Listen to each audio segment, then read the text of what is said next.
I think that all the composers in a way have some connections. So therefore Debussy and Chopin also have some, certainly have some connection, in a way very close one. And I think that not only me, of course, but this is the truth, that Chopin was a very strong inspiration for his preludes and especially for his etudes, for his studies.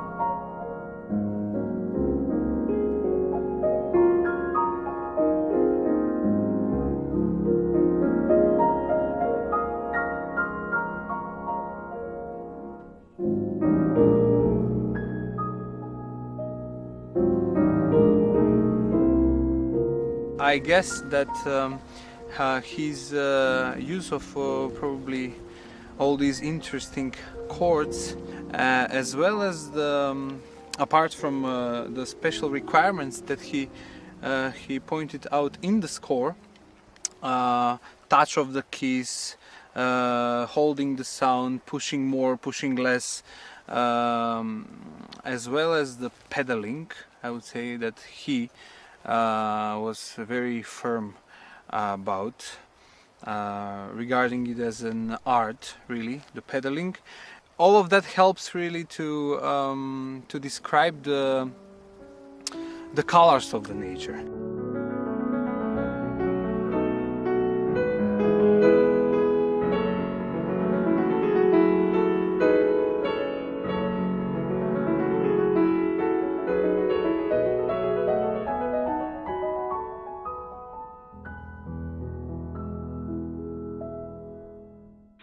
This piano, as you can see, is my contribution to the project Cooperation Between Arts.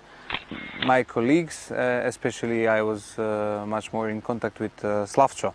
Spirovsky came up with an idea of making special sculptures based on my performances. As Slavcho made a really good combination of the whole thing. Debussy made goldfish. It's performed on a piano. Slavcho made a piano. He put goldfish in the piano, and they produce sound cutting the light beam. So piano was that object that was in my head. So basically it was the starting point of the idea to involve the fish in the piano, so they will produce the music from inside.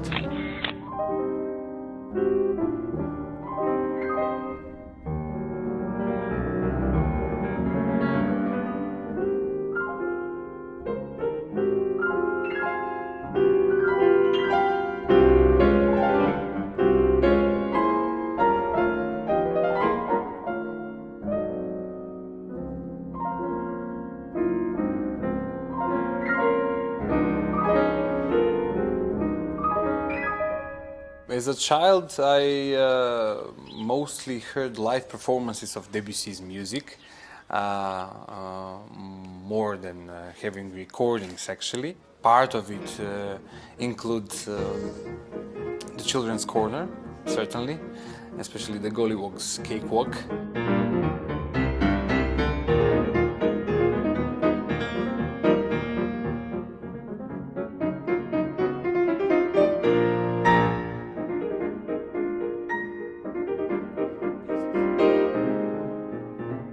As a child, the Children's Corner pieces, the character of these pieces was certainly really very challenging for me, as they have exactly childish character and very enjoyable melodies.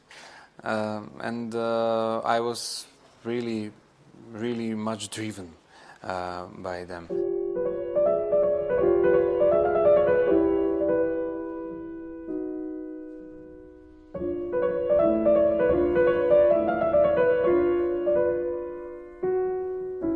Because as a child I had a chance to meet a lot of little shepherds, even younger than me. Shepherds, that means young guys that got strong throughout the life that they had. So they had to take care of the sheep, and having a chance to live the special moments of a silence. And I have experienced, for example, some of the little shepherds playing on a flute, and this certainly reminds me of this short but very precious story of Debussy.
Clair de Lune is probably the most known piece on this program. When I started learning it, I certainly thought of a special moment that I was told by my father. In this village, in the past, there was no electricity, and he was telling me that not having an electricity, they had to find another way how to study. So during the evening, under the moon with no electricity, here, as we are really high, the moon is perfectly clear, and you can see a lot of stars. So a lot of the children, including my father, had to study under the moon.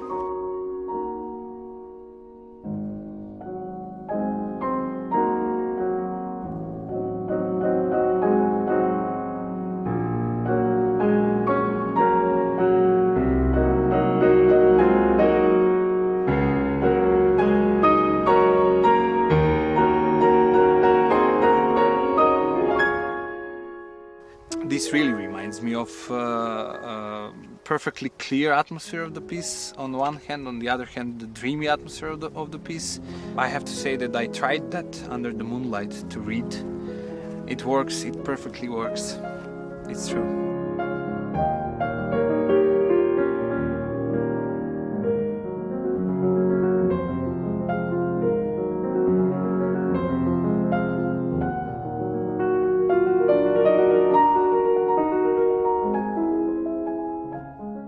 A typical day in Skopje is really very typical, as I am a very normal person, and I'm just doing my job as everyone else.